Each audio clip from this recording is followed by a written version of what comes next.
Elon Musk tried to warn the West about Filipino talent, but nobody listened. Now they're paying the price.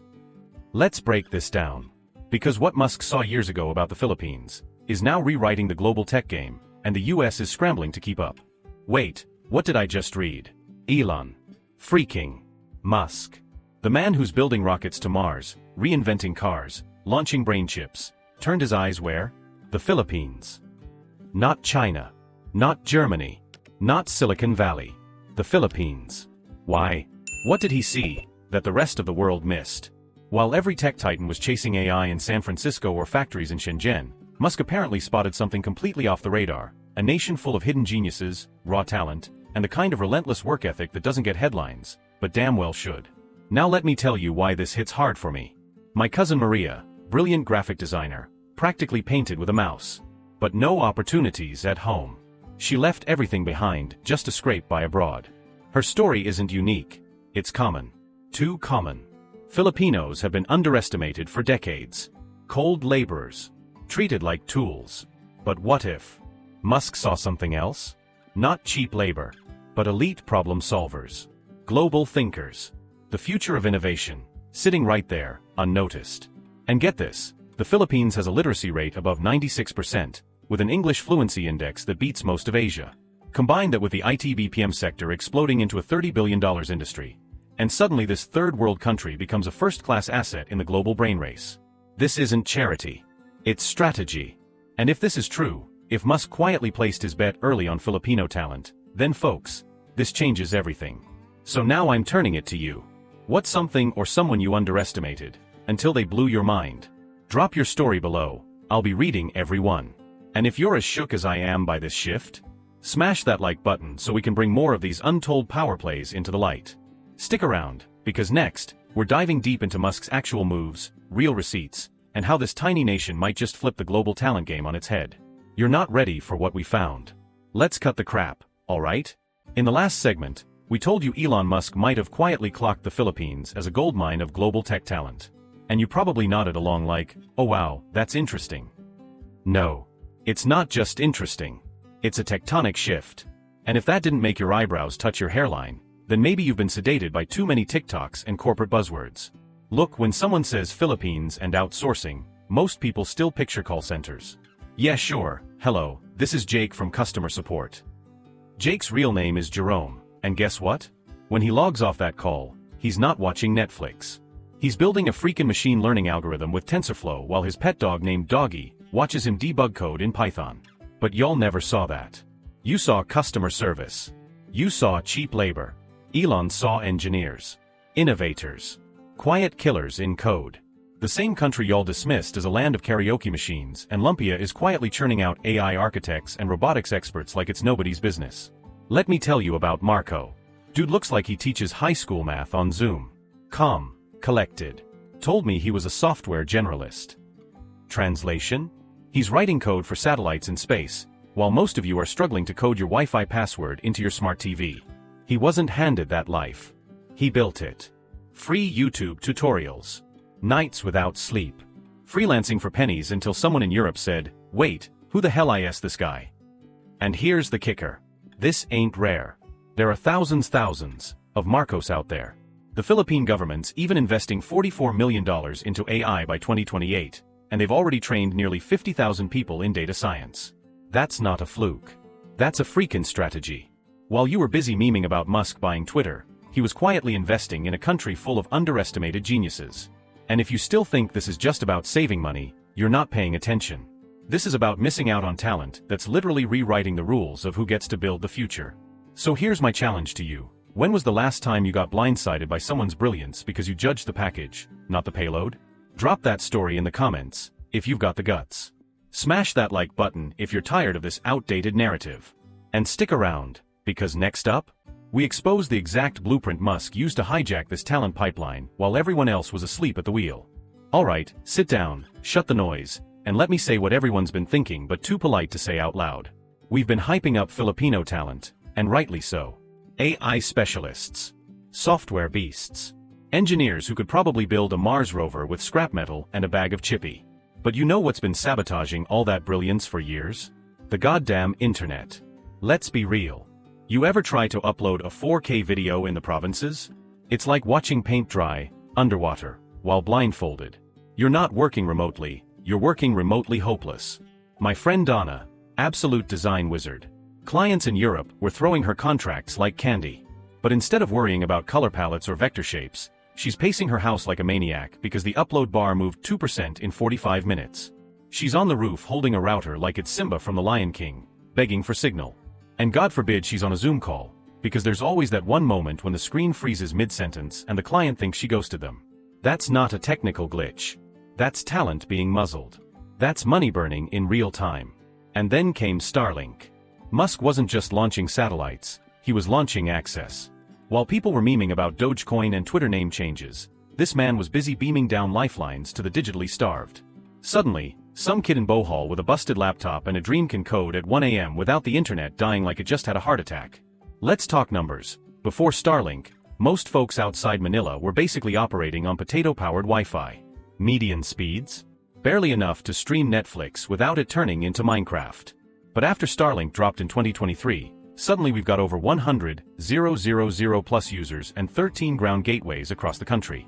That's not a trend, that's a damn revolution. This ain't about gaming or Netflix. This is about finally unleashing raw, untapped, world-class intellect from people who've been stuck buffering for a decade. So I'm asking you, have you seen tech smash through barriers like that before? Changed lives, industries, futures? Drop it in the comments. And if you're not slamming that like button after hearing this, you're either asleep or part of the problem. Because up next, we're pulling back the curtain on how Musk's companies actually use this talent, how they built entire teams across continents and crushed the logistical nightmare most CEOs cry about. Stay here. Because this next part?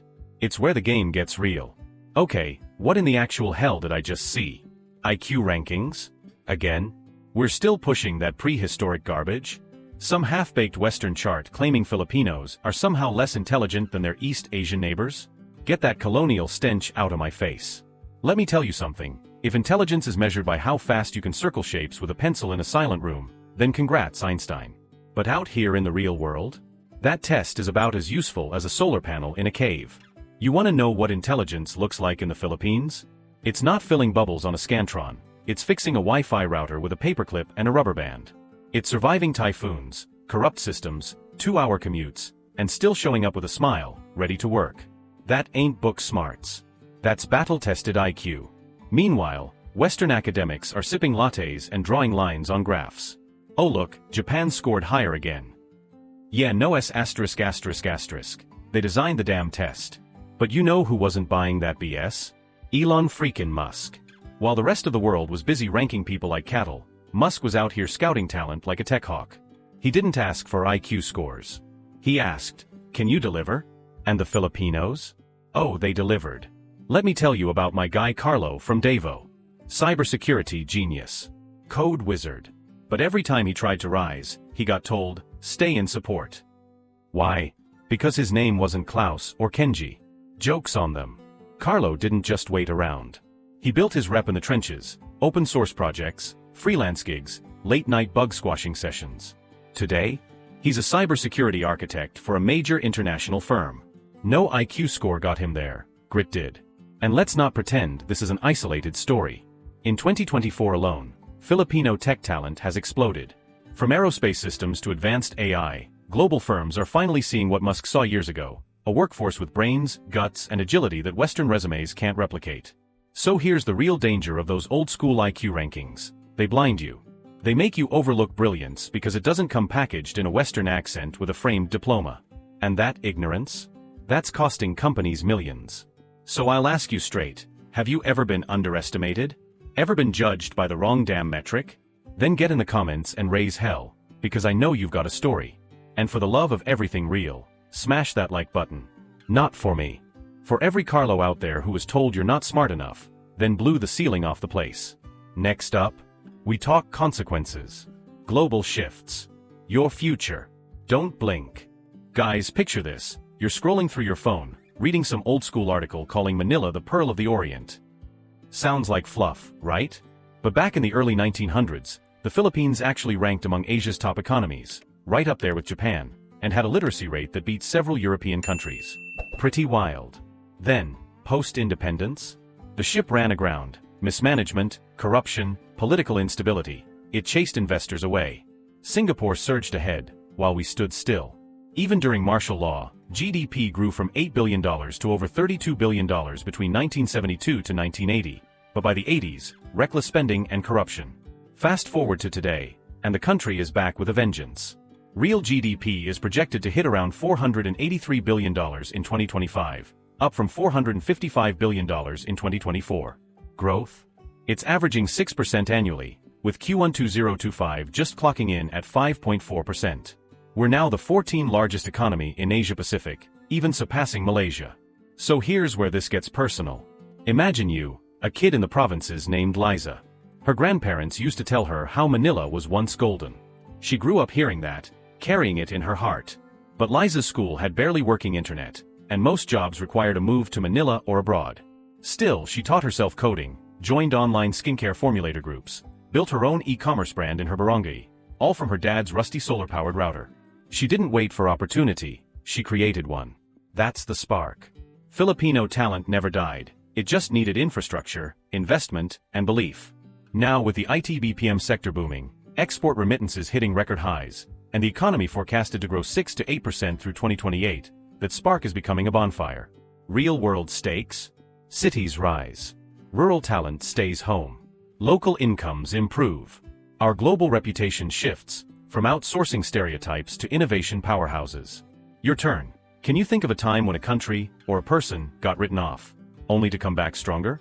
Drop your story below. Let's build momentum. And hey, if you're vibing with this journey from Pearl to Powerhouse, smash that like button. Every click pushes this narrative further. But don't go anywhere. Next, we're diving into what's next, how the Philippines can cement its comeback on the global stage. The future's being written, right here, right now. Stay tuned. Alright. Let's just cut the polite crap for a second, yeah? We are living in a time where the world is finally catching up to something Filipinos have always known deep down. We were never the underdogs. We were just ignored. Ignored by outdated systems. By Western metrics that still treat IQ like it's the holy grail, as if answering logic puzzles under pressure proves you can lead innovation. Newsflash, it doesn't. It proves you're good at solving puzzles in air-conditioned rooms while someone else fixes your plumbing and internet. But now, the Philippines isn't asking for a seat at the table anymore. We're building our own damn table. And Elon Musk? He saw that before the rest of the world wiped the colonial dust out of their eyes. Let's talk facts, the kind that makes suits in boardrooms sweat. In February 2025, the Philippines exited the FATF gray list. You know what that means? No more red flags for shady money laundering. That's not just cleanup, it's a neon billboard saying, "Hey world, we cleaned house. Now invest in something real." And invest they did. We're not just talking about call centers anymore. Foreign direct investment is exploding, into tech, clean energy, AI, even aerospace. Renewable energy? Fully open to foreign ownership now. You better believe solar panels are sprouting up faster than karaoke machines in a fiesta.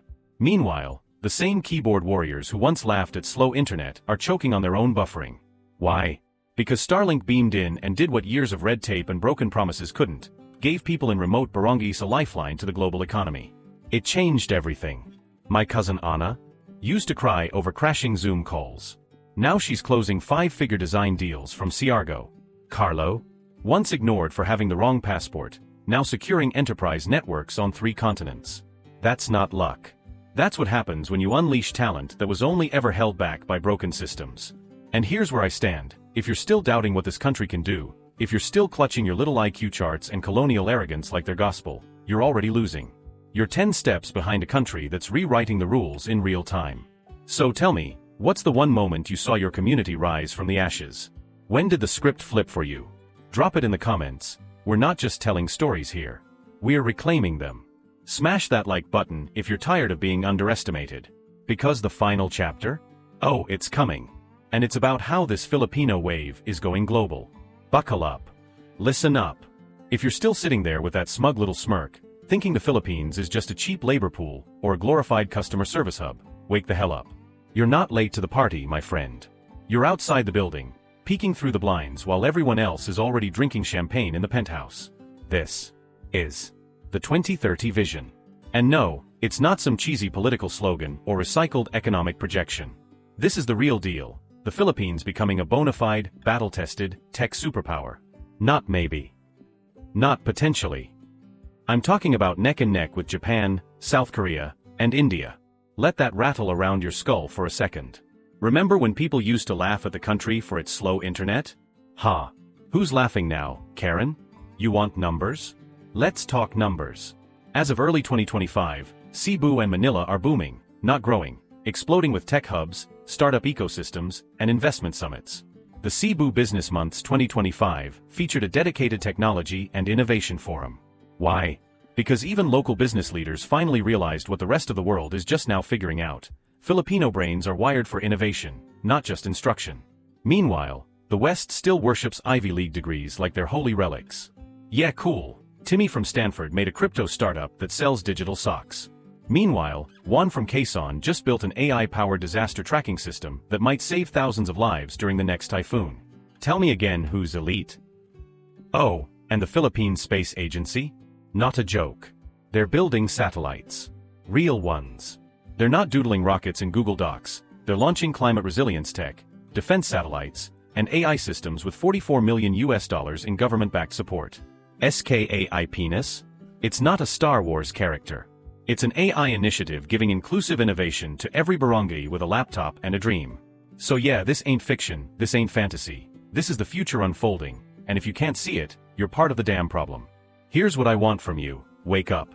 Recognize that developing nations aren't waiting for permission anymore. They're building their own ladders. Drop your thoughts in the comments. Tell me what this rise means to you.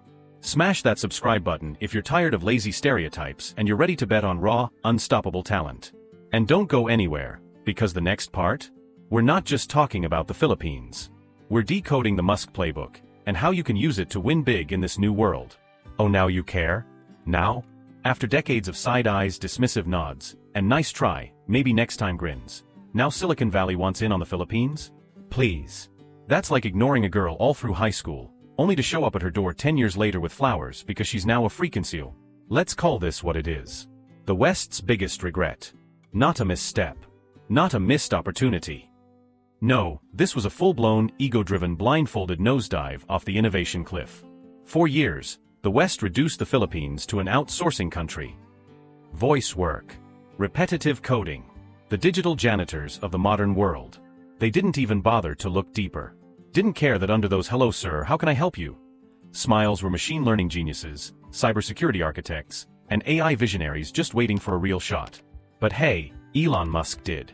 While the rest of the so-called tech gods were arguing about Web3 or trying to rebrand Twitter for the 5th time, Elon quietly funneled resources, built infrastructure, and tapped into a workforce nobody else respected. And now? The same Silicon Valley execs who once ghosted Filipino startups are flying coach to Manila, praying for meetings. They went from no thanks to please let us in. Faster than you can say bad decision. You want real-world proof? Apple, Meta, Microsoft, all scrambling to establish partnerships with firms in Manila and Cebu. Gcash and Maya aren't just cool apps, they're setting standards in fintech globally. Meanwhile, Pinoy Innovations, the once-rejected startup, just got acquired for $200 million by a Berlin firm. And that San Francisco VC who passed? He's now pitching motivational quotes on LinkedIn and pretending he believed all along.